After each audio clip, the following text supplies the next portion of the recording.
This episode of Minor Obsession is brought to you by the UNC Charlotte Belk College of Business, North Carolina's urban research business school. As alumni of the Belk College ourselves, we encourage you to visit belkcollege.uncc.edu and learn how Charlotte's Business School can inspire your career path.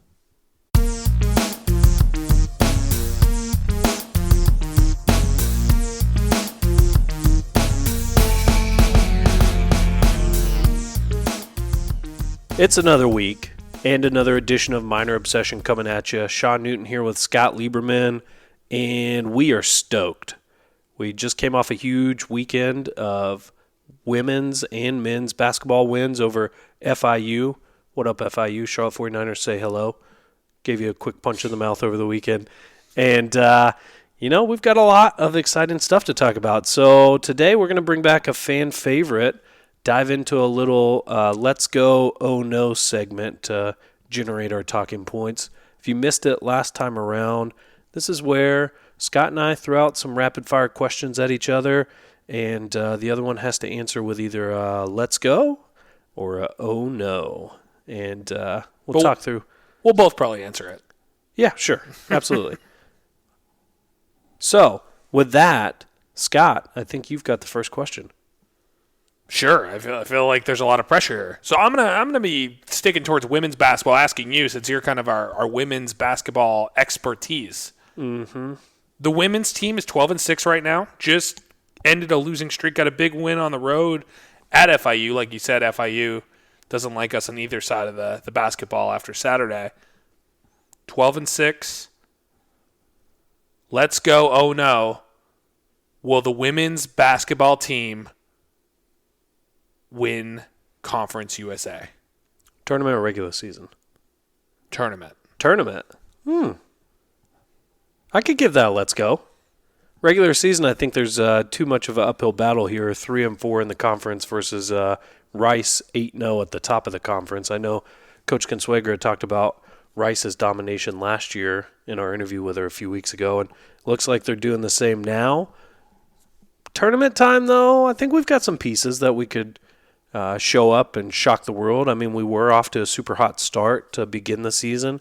Hit a bit of a rough patch recently, but still have quite a few games. You've got, looks like 10 to 11-ish games left in the season, all against Conference USA opponents, obviously, and gives you a really good chance to learn what you're up against and kind of prep you for that tournament play. So I'm going to go let's go.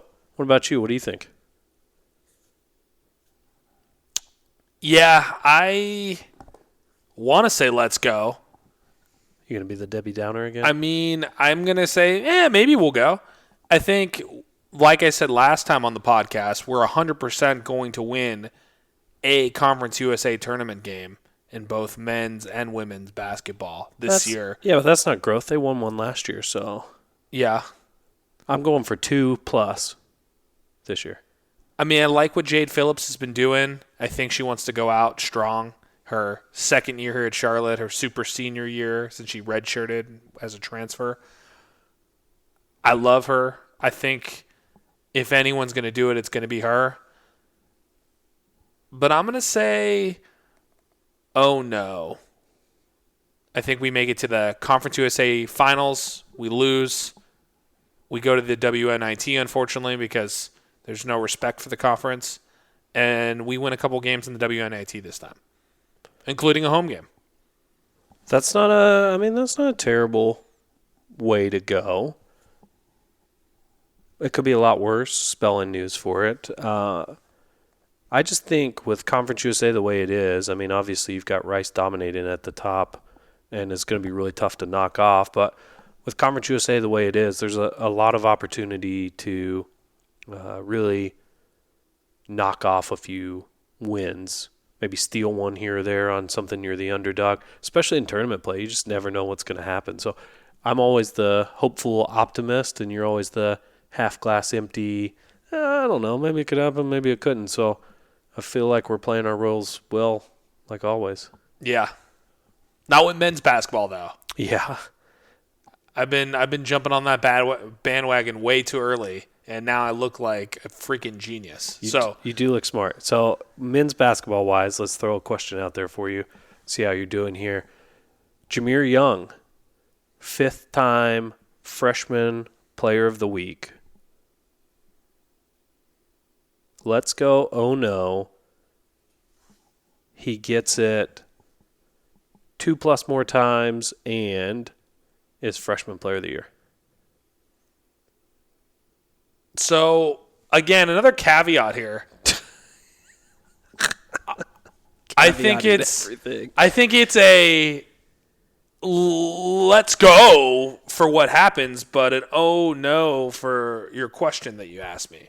So I think he gets freshman player of the year one more time because I think they have to give it out to other people. They don't have to give it out to other people. Because of that, he gets Conference USA Player of the Week a time in there, which messes up his 7 times that you gave me as a line. We'll count player of the week in there. Okay, well, if you're going to count Player of the Week, I think he gets it. I don't think he gets freshman play. I think he might be done and tapped out at freshman Player of the Week, and I think it's time to start giving him Conference Player of the Week like he should have gotten this week. And 100% he wins Freshman of the Year through Conference USA. There's no doubt about it. What about Player of the Year? That's a lock. Player of the Year, like individual, like not freshman? Yeah, just out of all Conference USA basketball players of the year.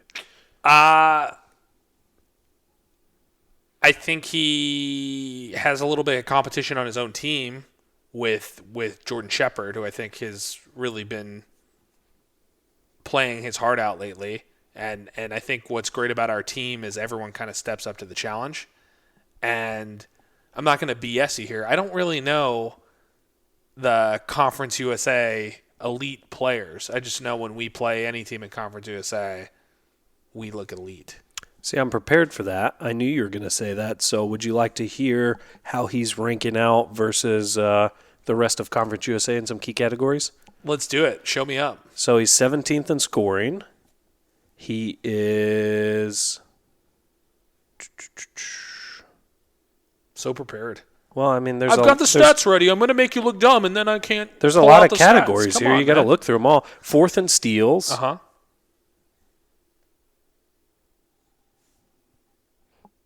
And I think that might be, well, nope, 7th in three-point field goal percentage. So he's up there in a few categories. They show about the top 15 in each of the categories for Conference USA. Got a couple categories, but obviously there's still a lot of players ahead there. Yeah, he's not going to win Conference USA Player of the Year. But he can and should win Freshman of the Year because I think most freshmen don't necessarily play the type of minutes he's playing. And he has shown poise and leadership and just the it factor, the clutchness factor, the Mamba factor, RIP. Like he's shown kind of that intensity at a very young age in his career, and I cannot wait to see him as a junior or a senior. I think it's going to be phenomenal. He's also 9th in defensive rebounding, which is really impressive for point guard position. And I only see one other freshman listed on any of the categories. So he's definitely dominating at the freshman level. I think that's impressive from a freshman, especially at a point guard, but I also think that's the way we play. The way we play, our defense, we box out. We have very good fundamentals. The big men aren't trying to stat stuff. They're just trying to get the rebound or box out their man, and that makes it easier for the point guard to get that board. Yeah. So I think personally that the 2+ is a lock. I don't see anybody taking freshman of the week. The only way I see that going bad for him is if they just stop giving it because it's like the employee of the month who's got his picture up 10 times in a row. Like at some point maybe they just get tired of giving it out. But I don't see anybody else challenging him for being a freshman of the week, of the year, of the month. Yeah. No, I mean, I definitely think he's a lock for the freshman of the year. I just think there's only a couple more weeks left of the season. So there's only X amount of weeks that he can get it. And I also just think he's due for the Conference USA Player of the Week. I'm surprised he didn't get it this week, especially after that performance against FAU to kind of lead us back and win that game. And then obviously FIU, who's super efficient and did his thing yet again. Yeah, it was really close too. I think the player of the week, and I'm neglecting to remember who it was, but I think it was maybe he averaged 2 more points across the week and an extra rebound or so in there. So Jameer was right there with him. Yeah. So he's definitely competing with all levels of talent across Conference USA already, which is super exciting to see what next year and beyond brings to you. Absolutely. So kicking it back to a popular topic that we've been talking about. Let's go. Oh no. Sierra Gregory Going back to it again. beats Kara by 8 points in a game to 21. Oh no. 0% chance. 8 points in a game to 21? No. I don't think either are winning 8 points.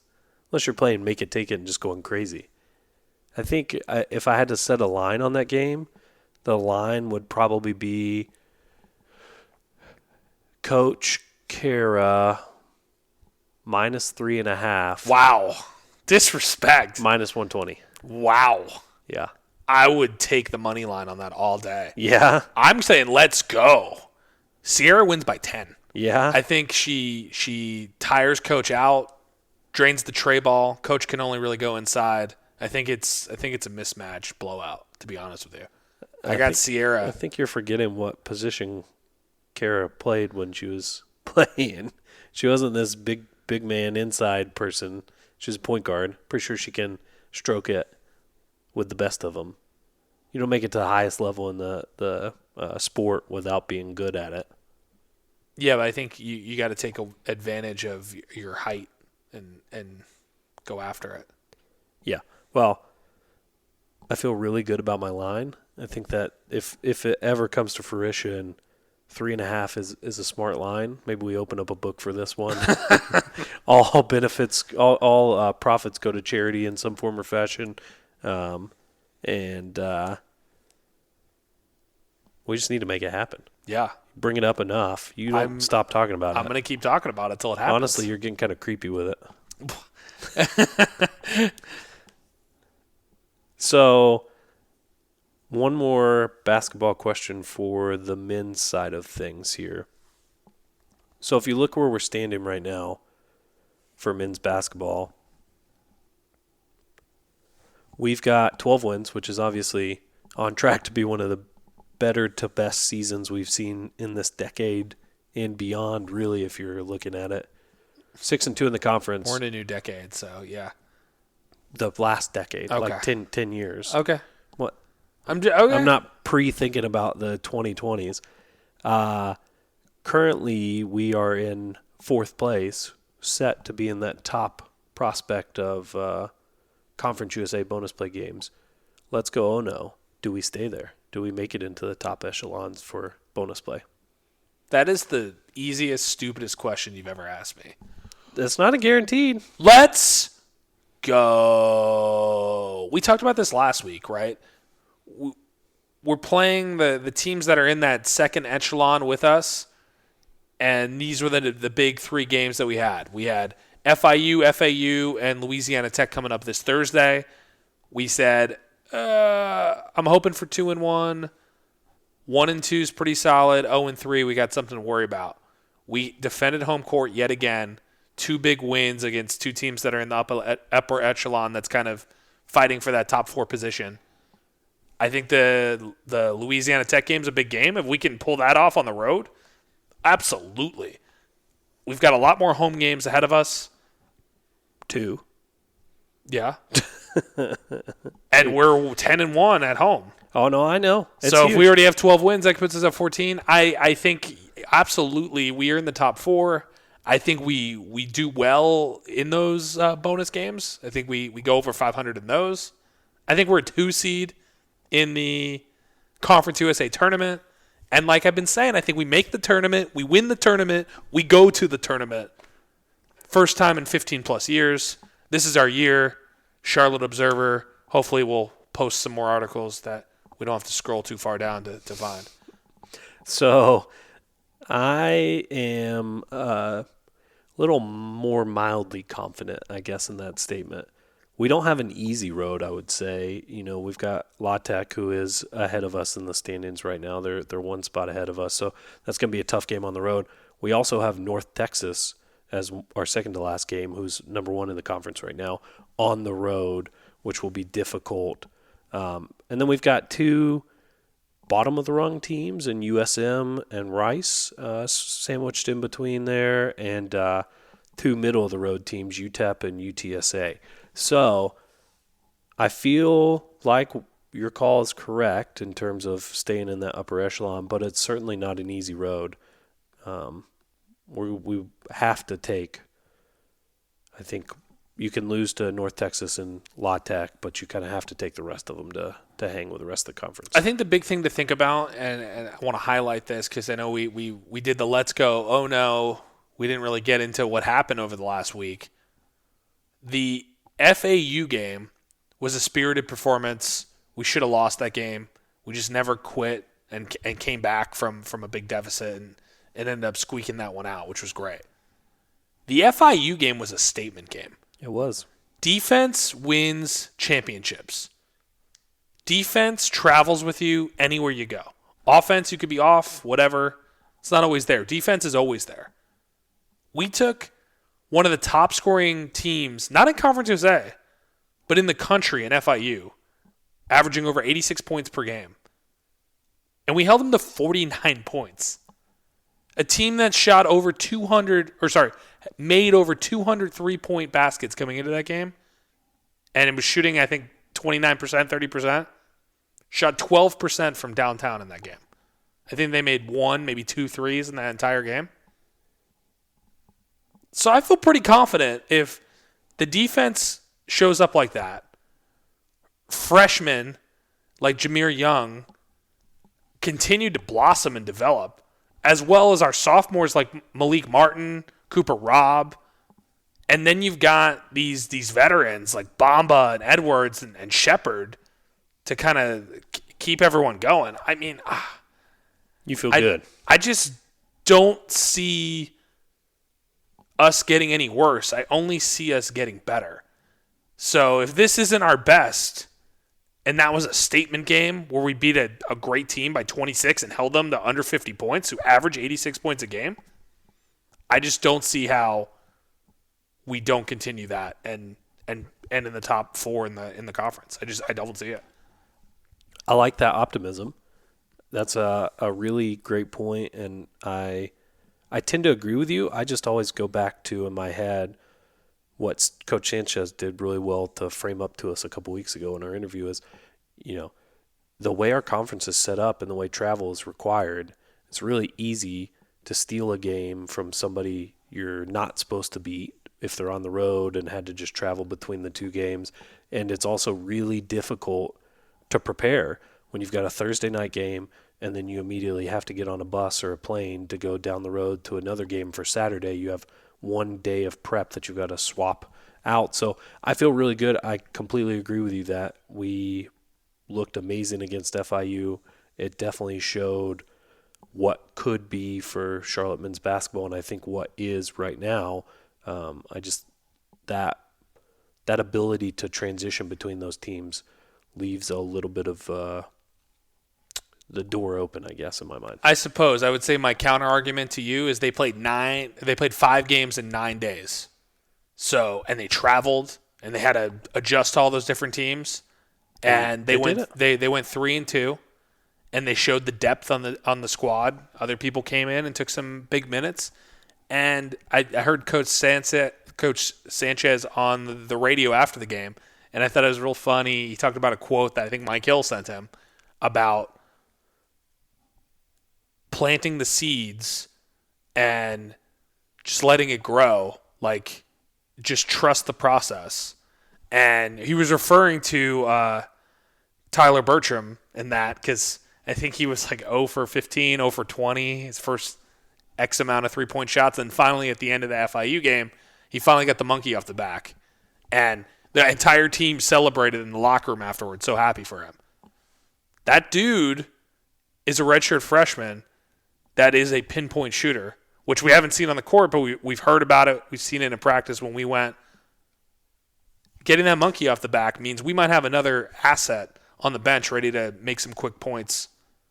And I would say that's the only thing that could be of a concern is the offense. We have more people like Jameer, like Shepard, like Bamba stepping up at different times, like Supaka stepping up at different times, Malik shooting the three sometimes. Like, you add another person there, someone's out, next person steps up. But we know the defense is always there. I feel really good about it. I know I talked about it before the season started, and I love being Nostradamus. Don't even need to say it right because I'm right. You're the new Nostradamus? Yeah, Nostradamus? the Charlotte version. But yes, I feel really good. I'm excited about the season. I'm excited about the 12 wins. Looking forward to 20. I'm glad you can be as much of a homer for one of our teams as I am for all of them. I got to peel it back a little bit and let you be the homer for a minute. That's fair. I mean, I am a homer for all the teams. I just have to play bad cop with you at some points, and this is the one that I cannot. I'm all in on it, drinking the Kool-Aid. And I mean, they're 10-1 at home, and you were at the one loss. That was the only game I missed at home. So, I mean, I'm kind of also their lucky rabbit's foot. I also was at Wilmington for that win. So, really, they've only gotten one win without me, which was a great win. But I think they're going to win more games without me. Otherwise, I'll start traveling with the team. Yeah, I was going to say, how much PTO do you have signed? I think you have to go to the conference tournament at this point. Oh, yeah, for sure. So you do too. It's a team effort. I was at a loss. So. Yeah. Fair enough. So but let's wrap this up. I got one more question for you.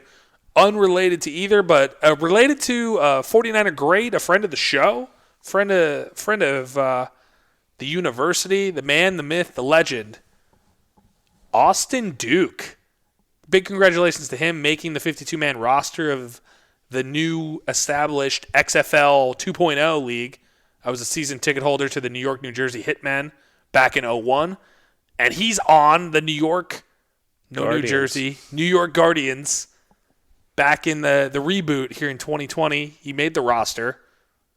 So my question for you, Sean, is, will the Guardians win the XFL championship? And will that lead to Austin Duke going back to the NFL? Is he the new He Hate Me? You might have to educate me on how the playoffs are set up for the XFL. I know you've been watching all those Dean Blandino interviews on what the rules look like now. But was there like 8 teams? There's only 8 teams in the league. That's correct. 8 teams. I mean, New York is a town full of winners at times, as much as I hate it. So just to give you a quick overview, there's 8 teams. There's 4 on the East Coast, 4 on the West Coast. It's almost like fantasy football. The top half of the league make the playoffs. So the number 1 West plays the number 2 West. 1 gets a home game. Number 2 East plays the number 1 East, and that number 1 gets a home game. And then those 2 winners will play each other in the championship at the end of April. I guess in my answer, I got to preface it. I'm going to assume the league doesn't fold before April, unlike the AFL. So I think the league, the AFL tried to beat the XFL out to market. The XFL was already established and prepared to launch this year before the AFL ever came into fruition. Vince McMahon, one of my favorite people in the world, he sold a lot of stock and funded this, I think, with $100 million to start. And with the salaries and everything else in play, they have enough money to run for 3 years without a profit. So they're prepared to do 3 seasons. They already have a TV deal with ESPN, ABC, Fox. So all their games will be on national television or some sort of cable network. So they are set up a little bit better than the AFL was. And I suspect we will hear more about it during the Super Bowl this Sunday, since Fox will be hosting a good portion of their games. Interesting. So if I assume the league doesn't fold and your love for Vince McMahon powers the league through 3 seasons alone, along with rainbows and unicorns, I'm going to say probably an oh no to the Guardians winning the playoffs just because I can't root for a New York team to win the playoffs. But they're the only XFL team I know with a Charlotte 49er on them.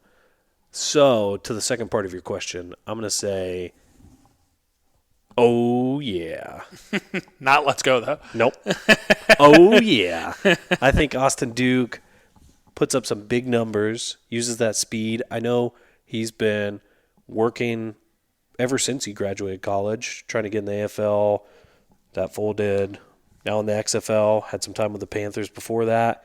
I mean, constantly on the cusp and really has some good speed that makes, I mean, you see wide receivers all the time that if you're quick enough, that makes the difference in the world if you can get by the defensive backs and get into the second level of coverage. And he's got that type of talent. And I know he posts those videos all the time when working out, ready to go. I feel good. I feel like if nothing else, he makes a huge splash in like the punt return, kick return game. I feel like he's primed to do something like that. Break off a few. Actually, don't they have weird rules where? No, it's going to be great. It? The weird rules means they're setting it up for returners. Okay. Because they want returns because that's a fun play. Gotcha. So if you kick it out of bounds, the team that kicked it out gets a disadvantage and they spot it at the 35-yard line. And the teams on kickoffs and punt returns, neither side can move except the kicker and the returner until the returner gets the ball. So there is no fair catch. There is no dude getting crushed right when he gets the ball, and then the play starts. So That's they do have good time. News. Yeah. And if I take it a step further, I think Matt Rule needs Austin Duke on his team next season. So he's primed to show what he did, get invited to camp next year. And I also think Matt Rule might need Alex Highsmith in his life too. So I feel like we might be looking for, 2 or 3 Charlotte 49ers on the Panthers come the 2020-2021 season. Well, now that you got to homer, let me homer it for a second here. Let's go. I think the Guardians do win the championship. But you're from New York. Why wouldn't you say that? And Austin Duke comes to the NFL because of that. Great coach with the New York Guardians. His name's Kevin Gilbride. If you haven't heard of him, he was the Super Bowl offensive coordinator for the New York Giants. He made the other Steve Smith look great. So imagine what he can do with talent like Austin Duke. So Nobody knows who the other Steve Smith is. Yeah, but if you do, you could Google him, USC. He was solid, but he's not the Steve Smith. I see Austin playing a crucial role in that championship win. Kevin Gilbride reigniting Austin Duke's greatness and obviously having a relationship with the New York Football Giants. New head coach, Joe Judge, special teams specialist from New England. He knows great players when he sees them and where they can fit in. I think he picks up Austin Duke, and he's a part of the New York Football Giants, along with Cameron Clark, who also will get drafted by the Giants. At least you picked a different new draftee to steal for the Giants. I mean, honestly, I'd be happy because you forced me to watch some Giants games occasionally, so at least I would have a good excuse to watch him play if he ended up on the Football Giants. I just love that I root for teams that don't need to classify what sport they're playing because they pick unique names. So you can have your Football Giants. And your Guardians, I mean, I'm going to root. You're a Guardians fan. I'm Let's a Guardians be real. fan. We're Guardians fans. We're going to be watching sure. the Guardians play and rooting for some Austin Duke action. And if you were curious, the first game of the season for the Guardians will be Sunday. So the week after the Super Bowl, when you're ready for some football. That soon? It'll be the following Sunday at 2 p.m. on Fox. So it's just like your normal football day. Just extra hours. You can go get some food. 2 o'clock kickoff. Go check out Austin Duke, first game of the season, as the Guardians play at home against the Tampa Bay, I believe it's the Vipers. Vipers, yeah. Yeah. So Pretty sure that's the one Coach Woods went to, right? yeah. So we got 49ers all over the place, baby. I'm excited. I didn't even realize it was that soon.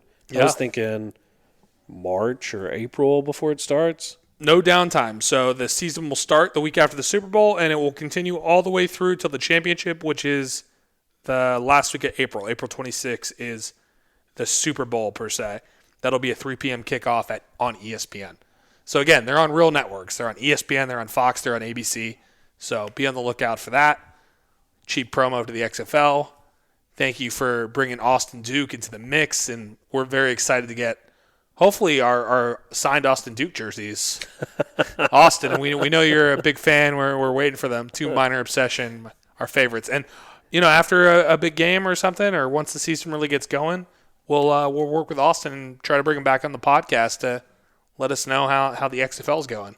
Maybe see if you can get VIP discussion with Vince McMahon at some point. With Gilbride being the coach, do you think Duke has to work on catching on his helmet for plays? You think that's a drill and practice they're running every day? All the wideouts have to be able to catch it on the helmet. I see it like Little Giants where they put the tack on their hand. Well, Eli's not throwing him the ball, so I feel pretty confident he's going to be getting some spiral Oh, passes. come on, man. He just retired. Too soon. That's not too soon. Too soon. Everybody knows. Yeah. Can't take the 2 Super Bowls away from him, though. So. Yeah, well, anyway, moral of the story is 49ers sports is on the up and up. We've got players playing professionally. We've got other players getting ready to get drafted. We've got women's and men's basketball with 12 wins each. I mean, actually, since you threw that out there about the professionally, how about John D throwing down 30 in the G League the other night? Did you see that? I did not. Was that the one at the Greensboro? I guess that was the one I was going to take you to, too, for your birthday. Yep. Oh, man. Threw down 30. He wanted to put a show on at home, Yeah. So John D, another friend of the podcast, someone else we follow closely and hope to see move up the ranks, of course. Yeah, well, with all that, 49ers are doing awesome. Go to the women are playing at home this week. Men are on the road, and then they'll flip-flop the following week. Get out to Halton Arena. Support our teams. Make it be loud. We need it to be loud. Yeah, it's starting to get a little bit better. It's still not quite there, but I can feel the excitement. I mean, the good thing about it is we win at home. Both men and women are doing pretty solid at home. So coming to a game means you're probably coming to see a win. That's well worth the price of admission right there. Anything else from you, Sean? I'm good. I think we covered it all, and really excited to see how this Conference USA season ends and moving into the tournament and getting into spring sports. So until then, we're green. And go Niners.